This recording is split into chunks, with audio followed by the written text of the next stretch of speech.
My name is Jacob Tanz, and I am the current co-president with Alan Wong of the Intel Alumni Network.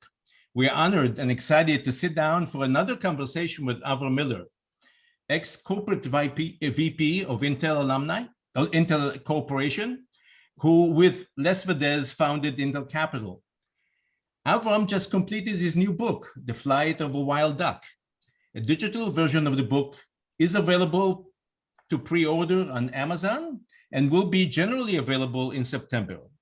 We will spend 3/4 of the hour talking about his life pre-Intel, life at Intel, and residential broadband, and we'll conclude with Q&A. So please type your questions into the Q&A so James Cape will sort them out and make them available to me to post to Avram. We will not spend a great deal of time talking about Intel Capital, as that was a topic of our first conversation, and it is available on the IAN website, and a link will be made available as a follow-on to this event.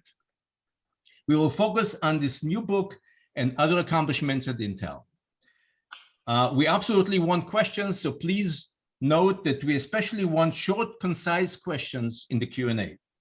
Meanwhile, here at the Intel Alumni Network, as most of you know, we quite often focus on events and themes around life after Intel, and that is my current intent today, as Avram's fascinating experience. So let's bring Avram into our virtual stage and imagine in your mind the thunderous yet virtual applause. Thank you, Jacob. Thank all of you for coming. I wish I could see you, but I can't. I only see Jacob. That's right. So Avram, as part of your new book, can you please give the audience a quick history of your background and employment history? Background and employment history. Well, first of all, I'm 76 years old, so I've been around for a while. And I grew up in San Francisco. I first started working, my first job really was a merchant seaman, sailing to Asia when I was 18. Later, I worked in medical science, starting at the University of California, later in Rotterdam at a multidisciplinary center for cardiovascular medicine, which I was a co-founder of. Then in Israel, and then I left the medical field and became an executive at Digital Equipment Corporation, later Franklin, and then Intel. Yeah, anyway, okay. When did, please remind us of your key roles that you played at Intel. Oh, I started at Intel in 1984. I was hired by Les Vedez, and I always worked for Les Vedez, thank God. And at the time when Les brought me to Intel, I was brought in as something called a strategic hire. Les had felt that Intel was too insular and had convinced Andy and Gordon that maybe once a year he could hire somebody that didn't quite fit the mold of Intel, somebody that might become a wild duck. And so I was the first brought in, and I was also the last. Unfortunately for me, once I got to Intel, I discovered that Intel was working on a project, a systems project called Gemini, which later became the company Bind. We could talk about that or not later. And why I say unfortunately, because I didn't really want to work anymore in doing computer systems. But when I got to Intel, I realized that, or at least I believed that that group really needed my help. And so I did that for about 3.5 years. And then I was living in Oregon, and then I came to Santa Clara. And I really felt that I had to be a change agent, and that I felt strongly that Intel needed to expand its business. And that was the mission I gave myself. So I started doing what we call corporate development, and I became vice president of corporate development, but I was an appointed officer. Later, I became an elected officer with basically the same title, corporate vice president of business development. And so doing that, looking at acquisitions and minority investments, by 1991, we decided that was a good thing to do. And Les decided to focus on it full time along with me, and we built Intel Capital, which we talked about another time. And that's what I did until I left in 1999. Great, thank you.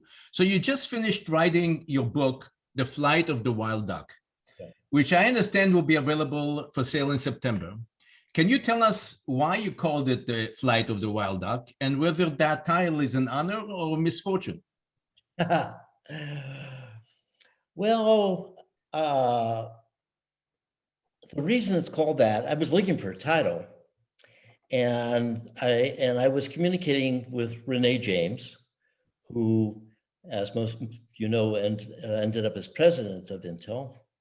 But Renee was a friend of mine from the time that she was Andy Grove's technical assistant. And I was lamenting to her that I felt that I didn't have enough impact on Intel, not enough impact on Andy, and that Andy, really didn't listen to me. And Renee countered by saying, no, he thought very highly of you, and he was really sad when you left Intel, and he said, we'll never replace Avram because Avram is a wild duck, and meaning somebody that doesn't fly with the flock, and we need that kind of person at Intel. And so there's a quote that I give about what Andy told Renee. And so I decided to use that idea. Actually, the concept of wild duck didn't originate with Andy. It was a concept that actually existed at IBM. The original founder of IBM had that concept. So that's why I took that title. Great. So what lessons would the readers take away from your book, from your history and your experiences? Well, maybe I could just say a second what my objective was in writing the book. Yes, please. And whether or not we achieved that, I don't know. So I have an unusual background, and people, when they would find out about it, many people were interested, and some people could relate to it. So what's unusual about my background? My childhood was I was very ill. I spent a year in a hospital once. I was alone, and I used that time, I was 7 years old, to kind of go into my own head and to learn how imagination and creativity and optimism, even though I was ill. Later, I went to school, but I never could succeed in school. I was a terrible student in the sense I never showed up. I couldn't do things the way people wanted me to do. It was impossible. It wasn't that I was trying to be rebellious. I just couldn't do it that way. And eventually I tested out of high school. I wasn't uneducated. I was reading probably a book every day. I was considered a gifted child when I was, and they used to study me, but I couldn't make it. I couldn't make it in the educational environment. And I never even thought about going to university. That's what I said. At 18, I became a merchant seaman. Nobody in my family ever went to school, to university. They were shopkeepers. And so later, I was given a great opportunity, an opportunity by somebody who wanted to invent something to study brainwaves and biofeedback and how to let people control their brainwaves. And a friend of mine introduced me to him, Dr. Joe Camilla, Professor Camilla, at the University of San Francisco Medical Center. And he said, can you build some equipment? I hear you know something about electronics, which I knew only because I taught myself. And long story short, I did. I built the first equipment to do brainwave biofeedback. And as a result of that, I got hired at the university. And later, I was recruited to go to Holland and I ran a computer department at a hospital and the university, and ended up being an associate professor. And then later, at the age of 29, I was assistant professor. At the age of 29, I was an associate professor. Wow. Never having gone to university. I wrote many papers. And so I'm saying that not because I'm trying to boast, but because I believe that it's possible. There are many paths, and there are people that can't do it the way you're supposed to do it. They say you're supposed to do it.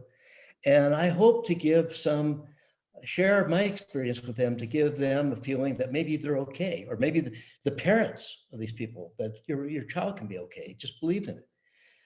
So that was one of the key things. Another thing was, I spent 35 years working with entrepreneurs.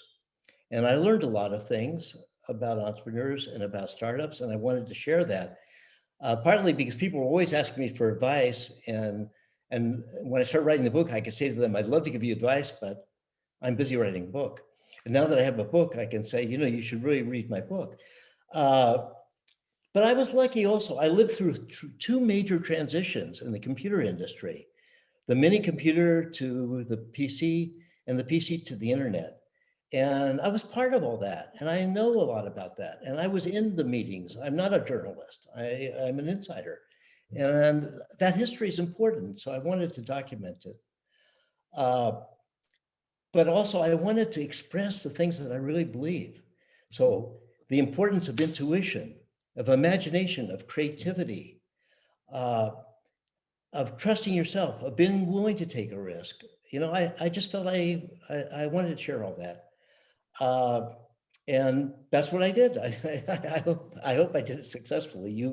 Maybe some of you will read my book and you could decide and let me know. Related to your non-traditional education, do you know if you have underlying issues like dyslexia or Asperger's? And is that something that helped you?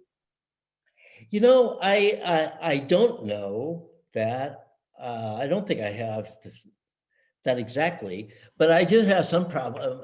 I don't know if they're problems, just the way I ended up. I don't sub-vocalize when I read. I don't hear the words. I read, I read everything almost at the same time. I can't spell worth a damn because I don't really see the letters. And if I have to go up and write something on a board, I can't see it. I can't recognize what I'm writing. So maybe that's it. I don't know, but I don't think that had much to do with it. I think, I don't think it's, I think I'm okay cognitively. But, people can't do it. I'll tell you a little story that when I was at Digital Equipment Corporation that I think explains a lot. I was running a big development group, and there was a group at Digital that did all the manuals and training for our customers. And I met with them and they explained something to me. They said, when you think about how people learn, think about a 4-quadrant model. There are people that are abstract and there are people that are concrete. There are people that are random and there are people that are sequential. So you have this form of model. And they said, and they need to learn differently, but we don't have to worry about that because all engineers are concrete sequential. And I thought, no, that's bullshit. What's true is the only people that graduate from engineering school are concrete sequential. Right. I was running a large engineering organization. I was running all the hardware development for small computers. It's the second largest company in the computer company in the world. And I had never spent a day at engineering school. I think we lose a lot. It's the institutions that kind of narrow down and say, you have to do this and this and this in order to graduate from this school to go to that school. And if you go to that school, you'll be hired by this company and so on. And it's self-reinforcing. But you see a lot of people drop out of university, Steve Jobs, even Bill Gates, people that haven't gone. And I think the people that don't go, sometimes it's not because they're lazy, it just doesn't work for them. Yeah, good, thank you. Now, one of the things that people don't know about you is that you actually ran probably one of the first clone companies, Franklin, that were actually trying to clone the Apple computer as opposed to the PC. That's right. Yeah. that unfortunately that didn't turn out. So are there lessons to be learned from that experience? Yes. Okay, so what happened is that when I left Digital, I joined Franklin Computer, which was only in business for about a year at the time. we were growing faster than Compact. The PC had not yet established, kind of the dominance, and there was a big market for Apple II. We made an Apple II clone. The company did it before they hired me. And we were going to go public, and I decided to join there because I thought that I could really build a real company, and that this was just a way of financing the company. So we did very well, but we had a lawsuit with Apple. And that lawsuit happened before I joined. And Apple had, the lawsuit had gone in Franklin's favor.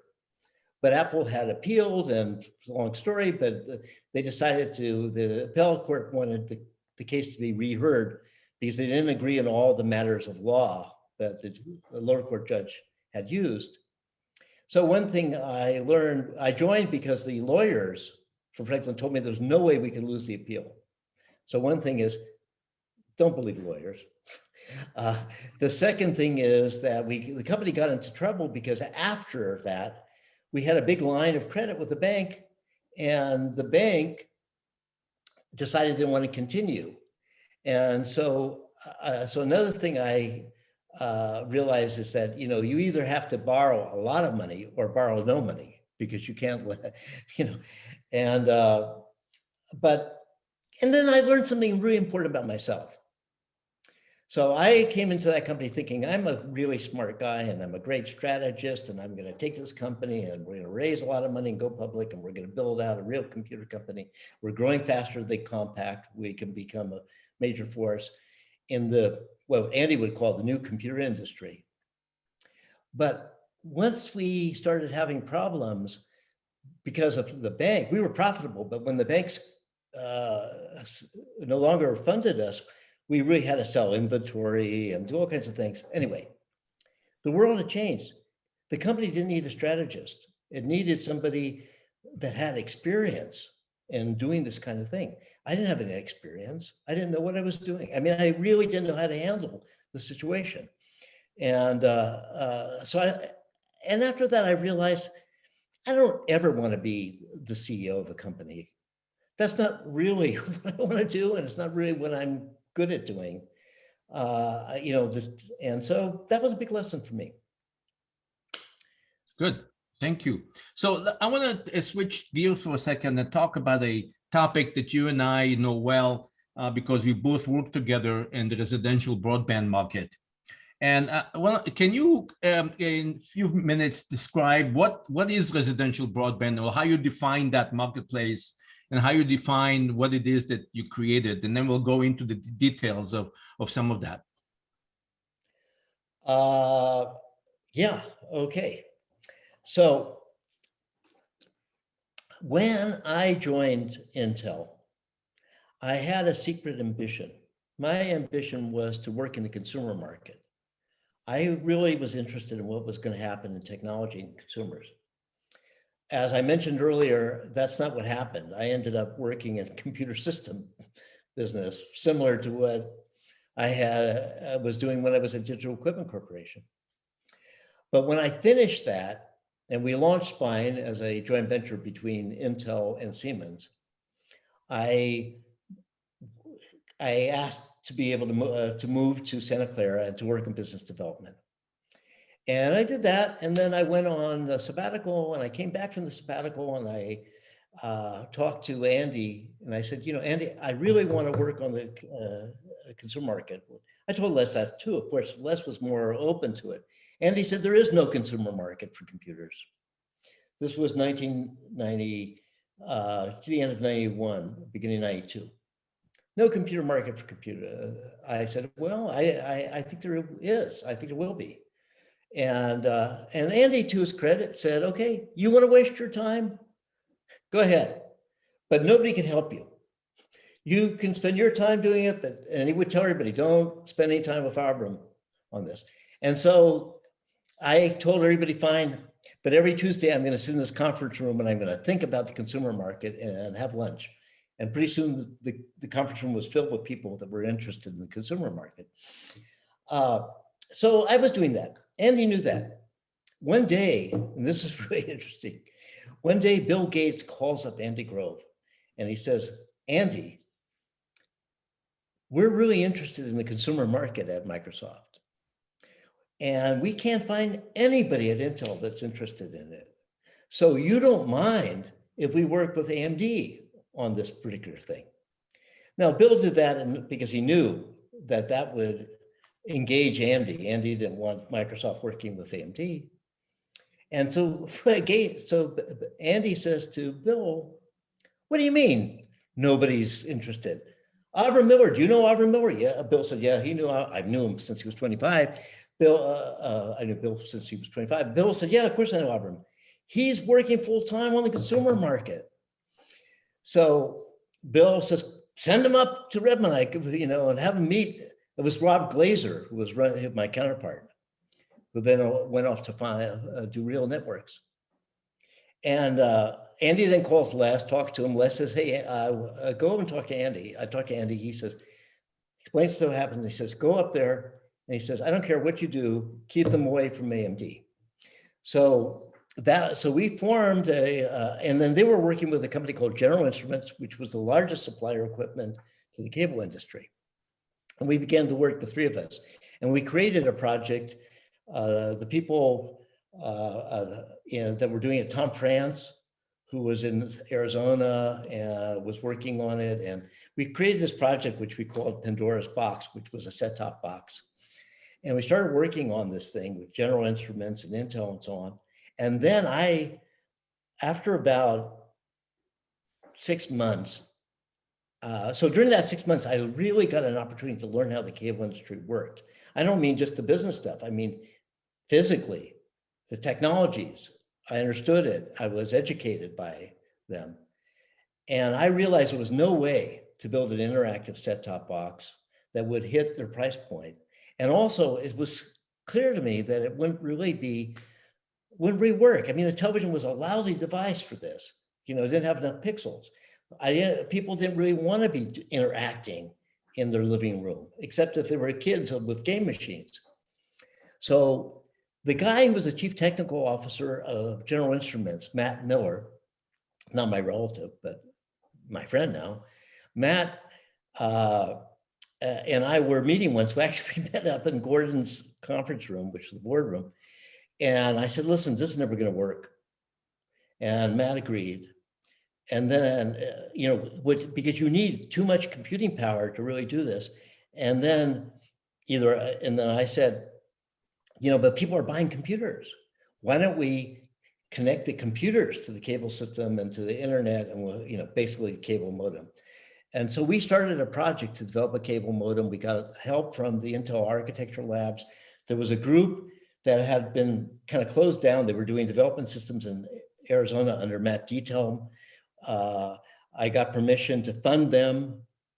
And we put together a cable modem. We didn't tell Microsoft. When Bill Gates found out, he screamed at me.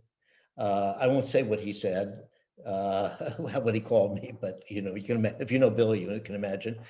And but we persisted, and in doing that. So what happened is that it became clear, at least to some of us, that people wanted PCs in homes.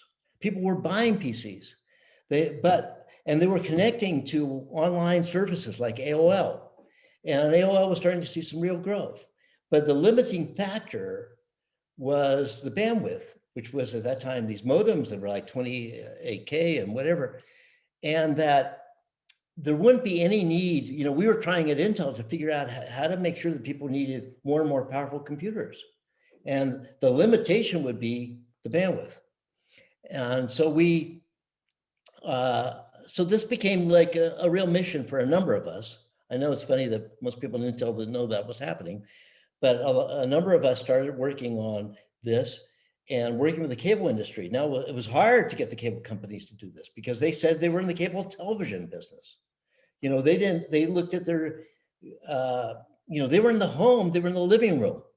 And there were big projects going on for interactive television. Billions of dollars were being spent by companies like Time Warner, even Microsoft,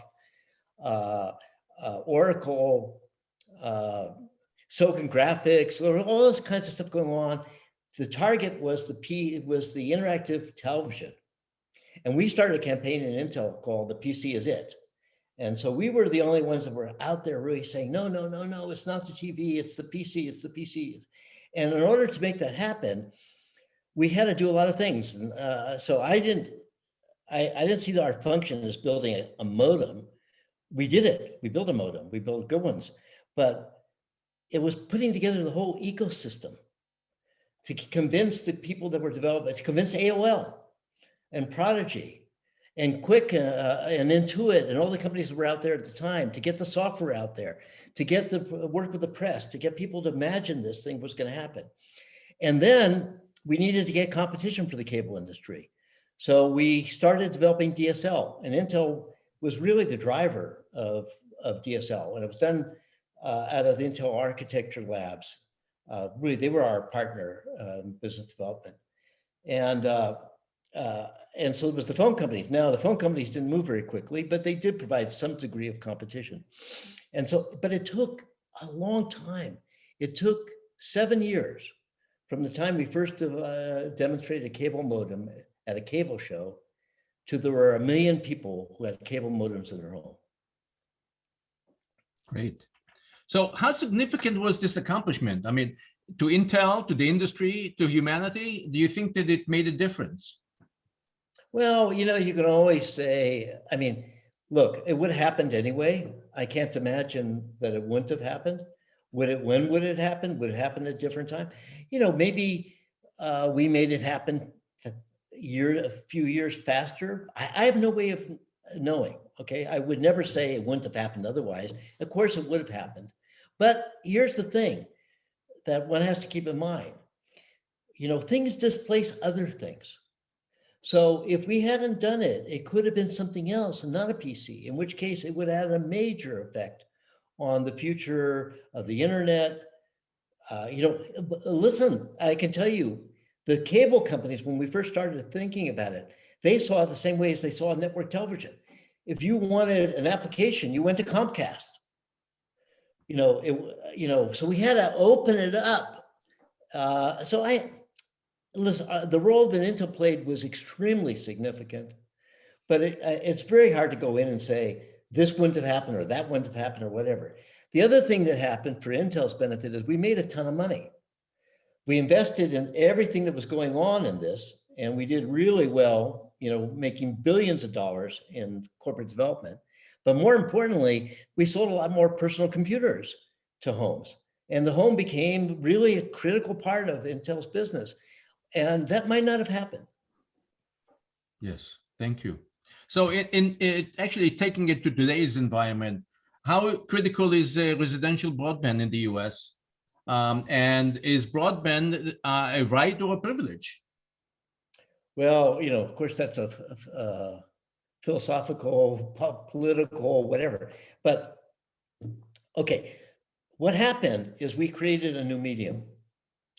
The predominant, you know, of a new way of learning, a new way of doing commerce, a new way of communicating, whatever. I mean, I don't have to tell. We're all sitting on Zoom right now. You know, this wouldn't have happened. You know, God knows what would have happened when we got to COVID. So it's changed everything, and we're not going back. So in this sense, it's a fundamental thing, like water, electricity. It's like a utility. Yep. You know, when we had the telephone, the government decided that everybody had to have a telephone. Therefore it was a right. Okay. Is this the same? Yes. In my opinion, it's fundamental, because you will not be able to succeed. You won't be able to conduct a normal life if you don't have it. And one of the problems is that there's economic disparity. There's geographic disparity. So, you know, I don't want to be political in this meeting, but I believe that it is the role of the government. And in many countries, the governments see this as as an important policy to make sure everybody has it. And I think that that's hopefully going to happen in the United States. Now, there are technical challenges to making sure everybody has it. And also the way we do it in the United States is different than the way it happens in other countries. Like in Israel, where I live, the infrastructure is not owned by the same company that provides the internet. So your ISP, for instance, it could be whoever you want it to be. There are various kinds of policies, but I think that's probably getting in the weeds. The key and critical thing is that we all have connectivity wherever we are, that it's ubiquitous. And that is really good for not only the individual, but I think it's good for the economy as a whole. And so I hope it happens. But as I said, it's not easy. You know, how do you deal with rural, you know, where you can't bring the cables? Now, there's work going on to use satellites, low Earth orbital satellites. This has been tried before. Starlink is doing it. You know, that's one of the ways. There are maybe other ways. But in the United States, which is very spread out, there are huge sections of the country where people don't have it. In countries in Europe, where there's a high level of density, or a country like Israel, it's not an issue how to get wires to people. But in the United States, it is. Good, thank you.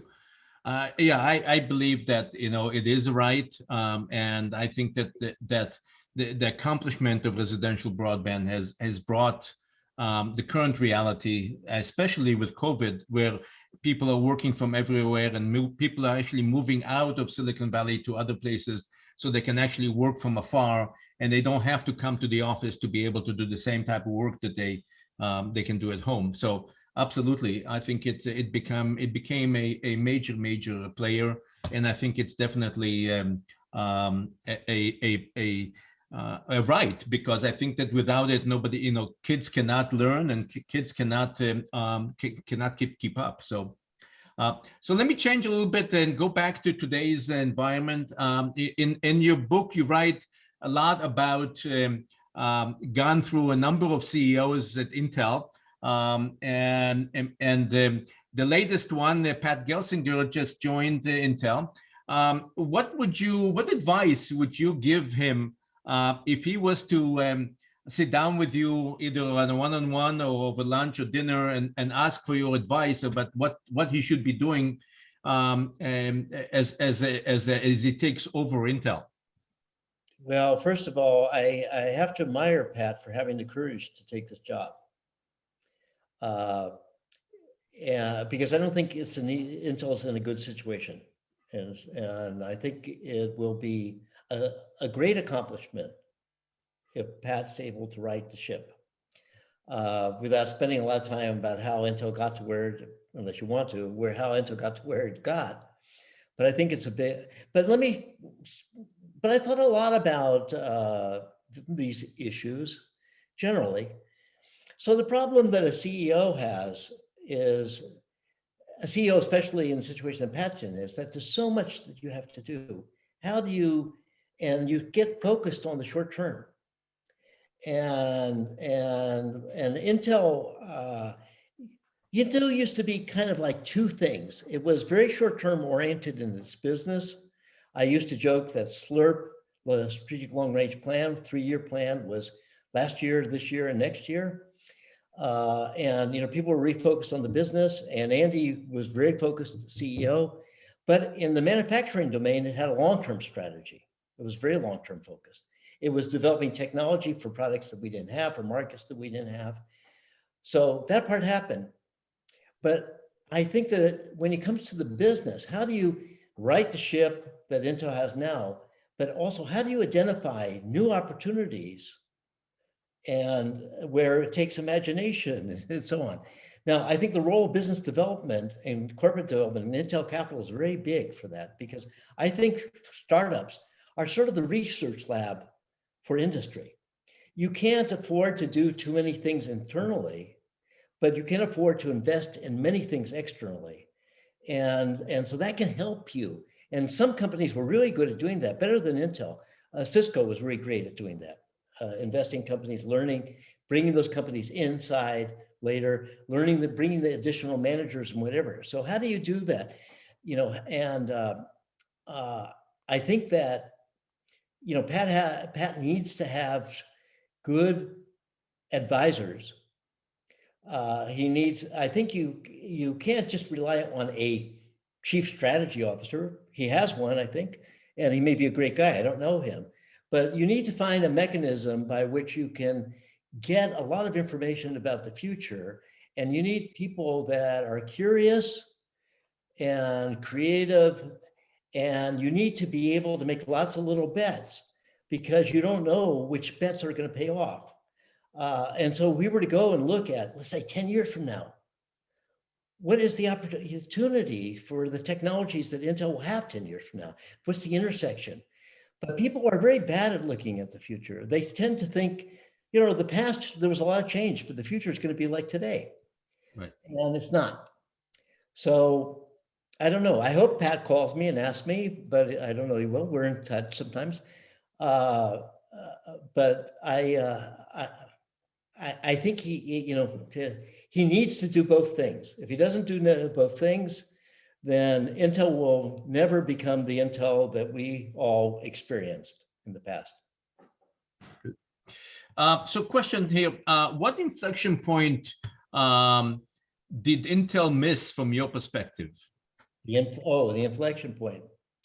Yeah, well, it missed the inflection point of the internet, even though we were really involved and we knew about it. I think that we didn't understand well enough that the value proposition was going to change, okay?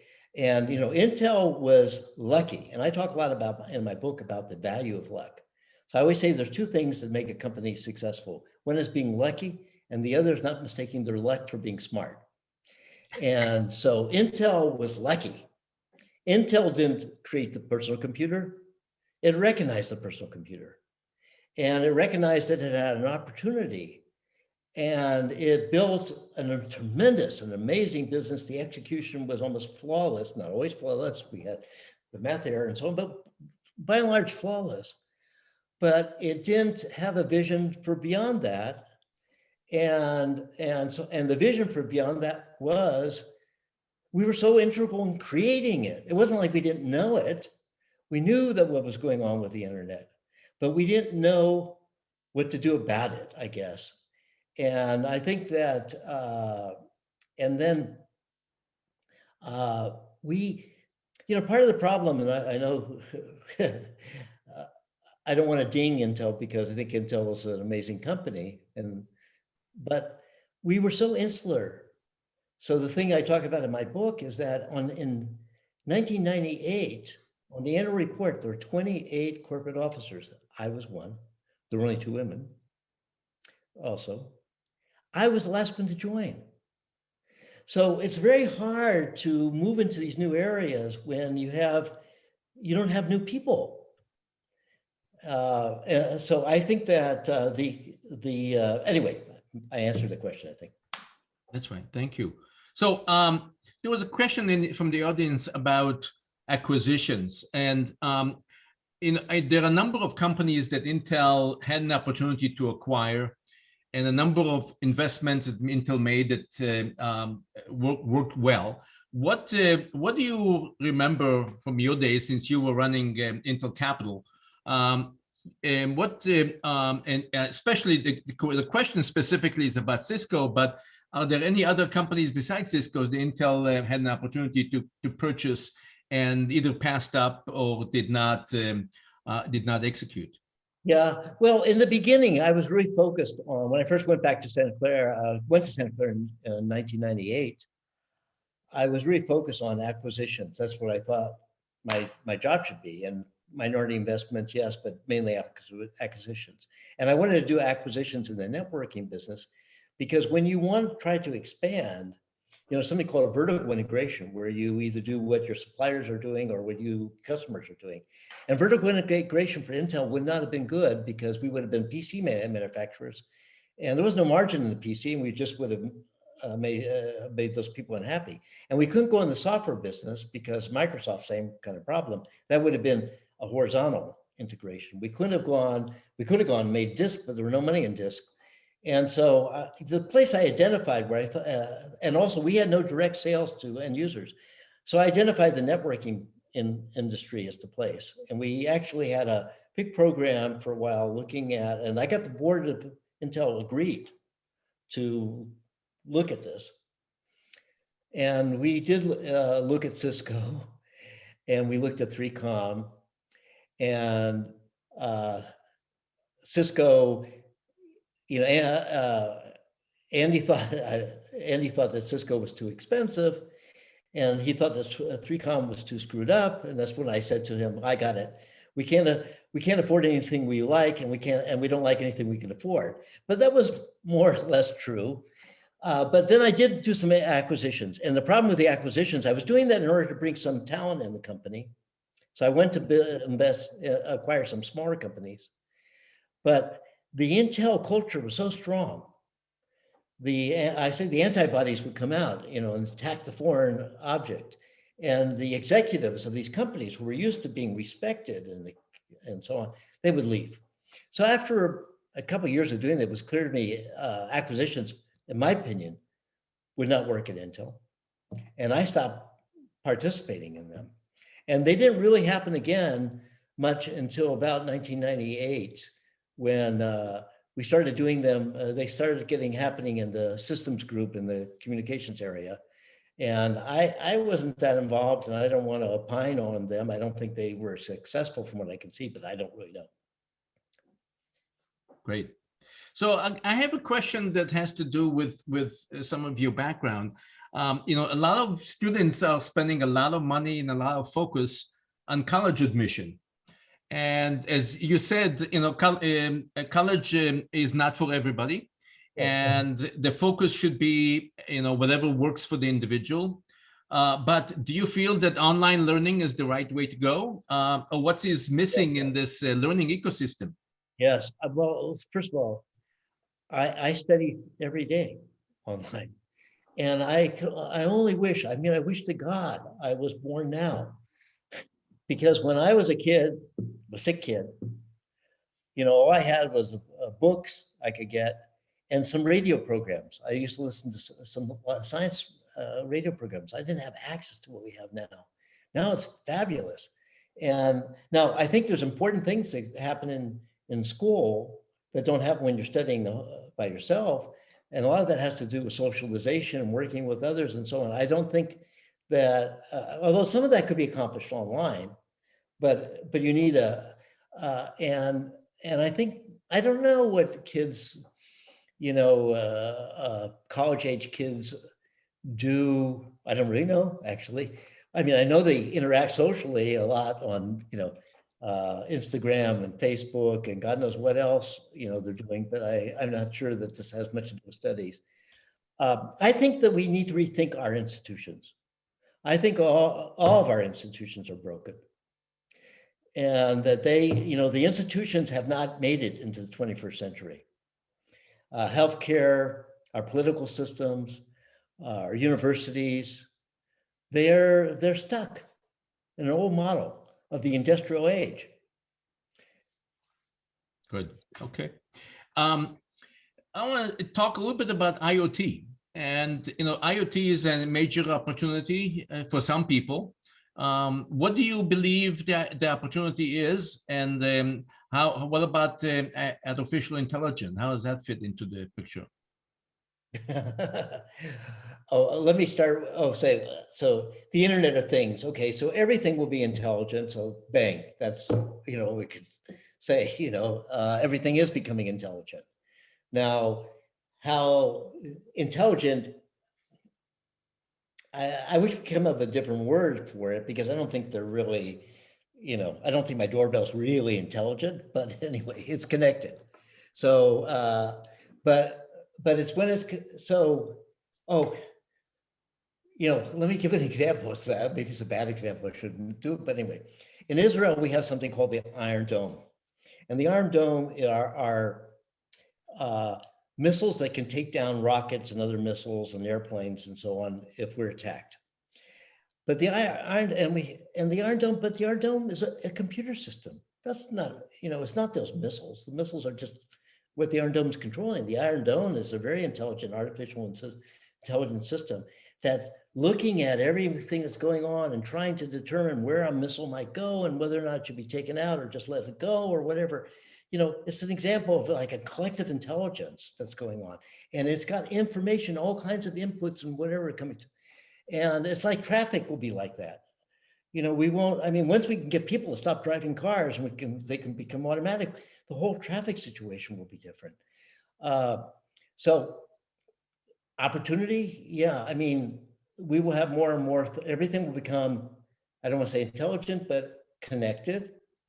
Okay, the intelligence, I don't think will be, some of it will be in the devices, but the big thing is connecting, you know, is really the collective, almost the collective consciousness of the internet. Right. It's an exciting time. It's like you know, all you need, not all you need, but what you do need is imagination. Yes, good. So since you retired, you had an opportunity to live different places, and you chose. Go ahead. I don't use the word retire. Oh, sorry. Okay. Well, you chose to change your place of residence from the U.S. to Israel, of all places. And you used to live in Europe. You used to live in other parts of the world. Why Israel, and what got you over there? Yeah. First of all, I wasn't able to finish my sentence. I'm not retired. I'm rewired. Rewired. Okay, got it. Like a lot of people who no longer do their previous job, why am I in Israel? You know, that's complicated. I was living. We have a home in Sonoma. We lived there half of the year. And we lived half the year in San Francisco. And then after I stopped having an office, I didn't want to stay in San Francisco because it was too cold. And then we went to Los Angeles half the year, but I would sometimes go to Israel, and I just loved being in Israel. It was the only place that when I left and got on an airplane, instead of looking forward, I looked backwards. And I thought, you know, I just love it. I want to be here, and I feel comfortable there. It's just for me. And also I like the location because we travel a great deal, and we can get to any place in Europe or Africa or Asia much more easily than California. And I think anybody that's on this call, you will enjoy Israel. It's exciting. It's yes. Good. Hold on a second. All right.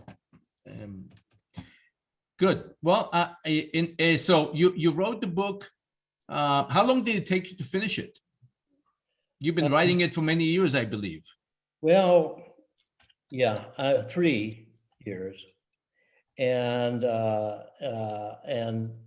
would say the first half of it was spent in research, because you know, when you go back and you write about something that happened a long time ago, I mean, you know, my book basically ends about 20 years ago and starts, you know, if I start even with the computer stuff, I started using my first computer in 1966.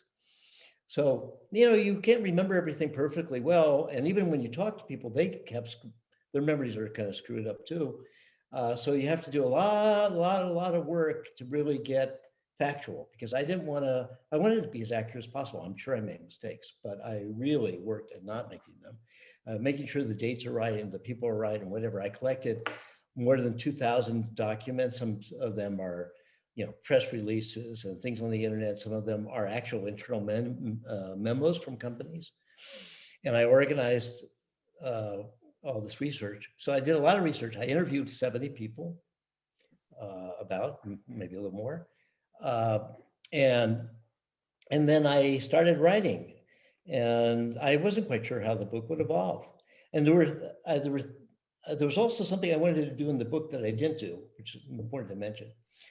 I wanted to write lessons, all the lessons I learned.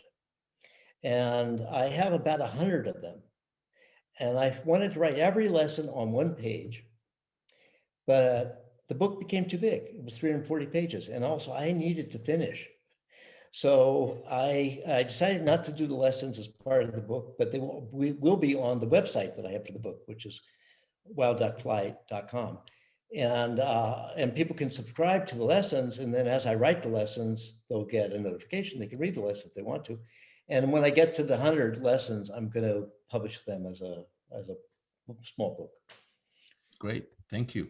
Have you considered an inspirational presentation to parents of alternate learning style for kids?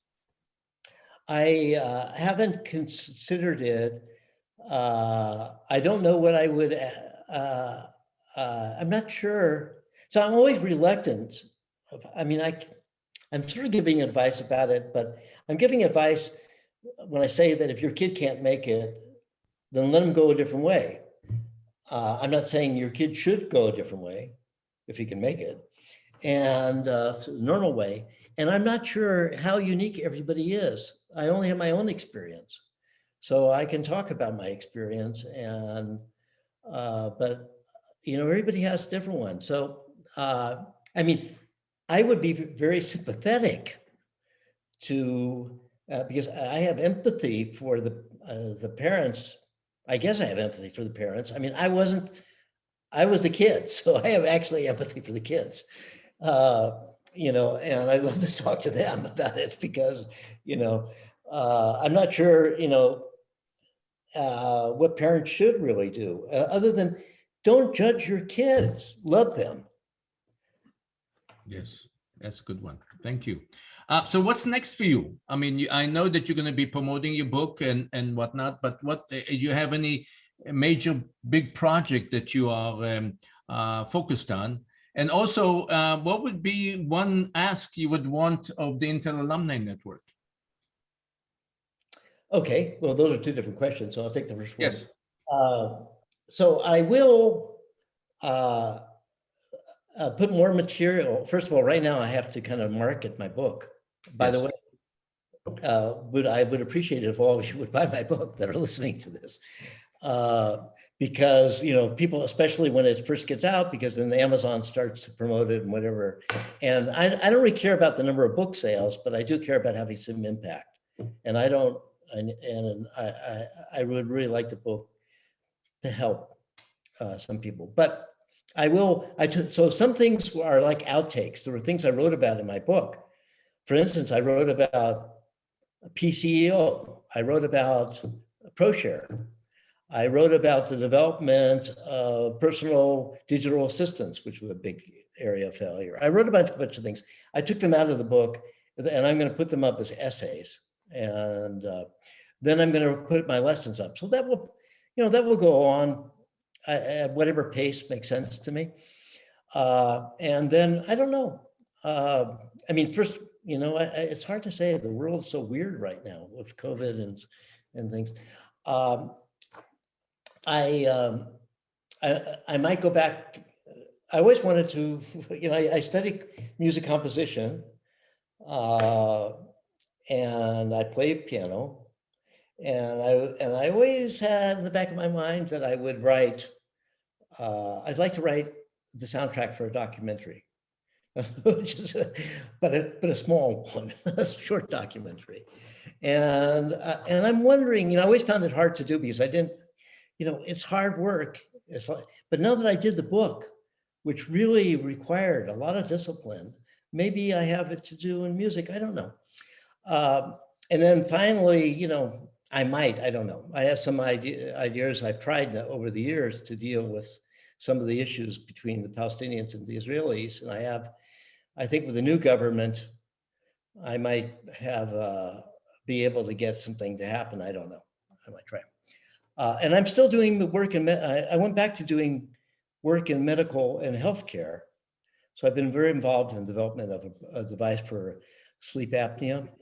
And I'm a senior advisor to the research organization of the Cleveland Clinic.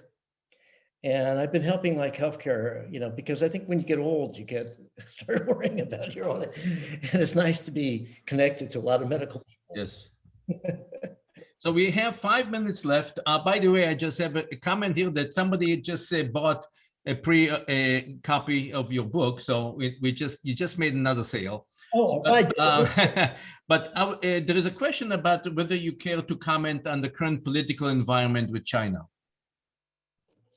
Only a little bit, because I don't feel like I know enough about it. So I don't know what I could say other than we don't seem to have a strategy in the United States, and they do. Okay, that's number one. That's not a good situation. Number two, I think that we are vulnerable because of this dependency on Taiwan manufacturing so I think that will get dealt with. And actually, I have a good feeling that will over time get dealt with. But I guess the question I have is, are we going to end up with two worlds, a Chinese world, led by China, and another world, the Western world led by the United States? What a shame. That would really be a shame. So I don't know what to do. Anyway, I'm not going to do anything about it. I'm not involved. So Okay. So I just wanted to make sure that I appreciate the time, and I want to say a few things about the final announcement, so that before we wind down and people start leaving. If you are an alumni of Intel and have not registered for a mailing list, please do so at intelalumni.org. And please, many thanks to, there are a lot of people at the Intel Alumni Network, board members who have been volunteers and have been doing work behind the scene. So I want to thank Mike Trainer, James Cape, and others who have helped in this endeavor. And I want to mention that we do have upcoming events. We're going to do a post-Olympics event. And we've got a few more events coming up in late this year, and lots of ideas for events in next year in 2022. So if you're interested, by all means, reach out to many of us, and we'd be happy to connect you as well as hear your ideas. And of course, the last before we go, and I want to thank Avram for your time, and for yes, and I want to promote the book. The book can be gotten at Amazon, or you can go to the wildduckflight.com, and there are lots of links. And I know that Avram's going to make a lot of the information available, as well as copies of this session, as well as his previous sessions, will be made available to all the members following this webinar. Hey, can I say one thing also? Yes, by all means. I think you will end up with my email address if you don't already have it. And yes. Feel free to reach out to me if you have any comments or questions. I'm pretty accessible, and I would like to be connected. This is kind of an awkward situation where I can't see you, and I have no idea. But anyway, or if you think that I have said things that are incorrect, or you have any criticism, I'd like to have it, because I'm early in the stage of doing this, and it would be very helpful to me. Good. And how can they reach you? Well, we're sending them something with links, but it's correct. My email is avram@avrammiller.com. Perfect. Great. Thank you. One last question. Oh my God. You mentioned Intel's culture and how antibodies attack what is new and different. This inhibits the company's ability to innovate and learn. This is a long question here. Your wild duck view is critical. There are top 2 to 3 things the company can do to impact strategy and accelerate growth. And what are those? What are the top 2 or 3 things company can do to impact strategy and accelerate growth outside in and inside out, through acquisitions, alliances, strategic hires, etc.? Okay, I can answer that. There are a number of things. Let me start by one. In the Intel Alumni Association, alumni are really incredibly important. And it used to be when I first joined Intel, there was people could leave and they could come back and whatever, but somehow that disappeared. And even I can tell you, okay, I reached out many times to whoever was CEO. I reached out to whoever was running Intel Capital, offering help, never asked for it, except for one time, I should say. Paul Alini asked me once to do one thing. So the connection between the alumni and the corporation is really important because alumni go off and they learn new things and they can bring it back and they can be helpful.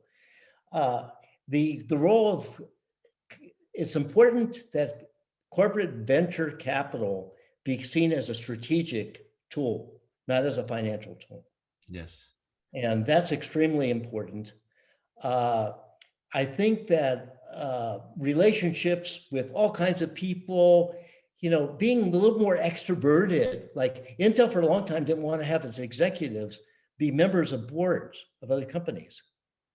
Well, it's good to be on the board of another company. You see things that you wouldn't see. You may anticipate things that might happen in Intel. You make connections. So Intel companies have to be a little bit more, or some companies like Intel need to be more outward oriented. I see, like Pat seems to be hiring all these people that used to be at Intel. That's good, but that maybe he needs to hire some people also that weren't at Intel.